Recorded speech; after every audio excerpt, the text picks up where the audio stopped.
खूप ससे राहत होते. एक ससा जंगलात इकडे तिकडे पळायचा. तो त्याच्या मित्रांसोबत खूप खेळायचा. जंगलाच्या बाजूला एक मोठा डोंगर होता. ससा नेहमी डोंगराकडे पाहायचा. सशाच्या मनात विचार यायचा की मी एवढा मोठा डोंगर चढू शकेल का. एक दिवस सशाने डोंगर चढायला सुरुवात केली.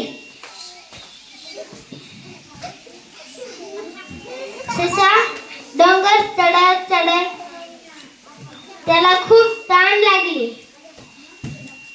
त्याला पाण्याचा खळखळ आवाज आला.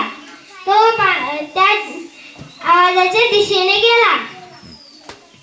त्याला तिथे एक झरा दिसला. त्याने खूप पाणी पिले.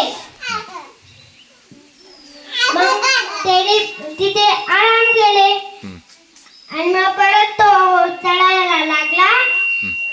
शेवटी डोंगराच्या माथ्यावर पोहोचला. त्याला जंगल खूप सुंदर दिसायला लागला. मग तो इकडून तिकडून उड्या मारायला लागला.